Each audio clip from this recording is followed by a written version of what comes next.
আপনাকে প্রথমে একটা এইভাবে লাইন টানতে হবে, তারপরে এই লাইনটার ঠিক অপোজিটে সেম একটা লাইন টানতে হবে অপোজিট ডাইরেকশানে।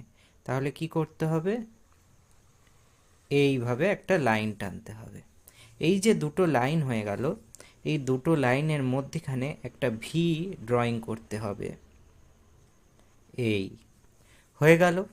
এবার আমরা এই যে গাছের যে ডাল গুঁড়িটা হলো, এর নিচটা আমরা একটু সুন্দর করে কমপ্লিট করব। কি করব, একটু গাছের মতো করে দেবো এখানটা, যাতে দেখতে ভালো লাগে।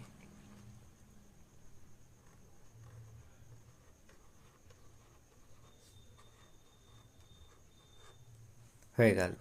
এবার আমাদের গাছের গায়ে বিভিন্ন ফোকর থাকে, সেইটাকে কিভাবে করা যায়, খুব সহজ পদ্ধতি, এইভাবে।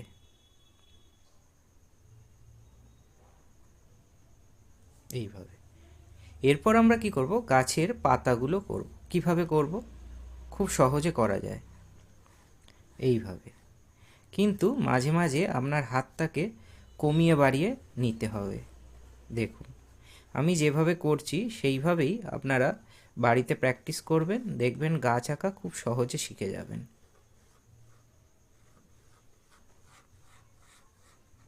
হলো। এবার আমরা কি করব, এখান থেকে একটা ছোট্ট ডাল বার করে দেবো। এখানেও আপনারা একটু পাতা সংযোগ করতে পারেন। এখানে দিলাম, আবার এইখানে একটা ছোট্ট ডাল বার করে দেবো। এখানেও আপনারা সেমভাবে এই পাতার সংযোগ ঘটাতে পারেন।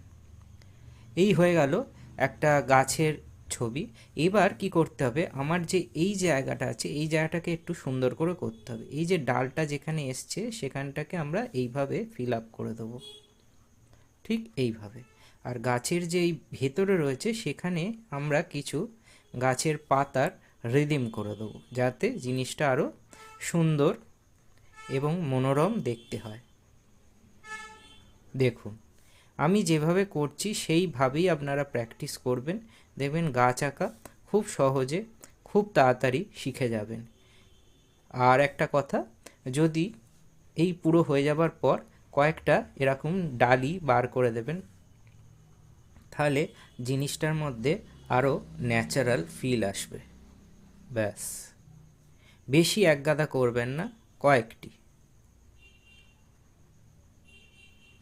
দেখুন এই হলো একটা সুন্দর গাছ আমরা খুব সহজে করে ফেলতে পারি।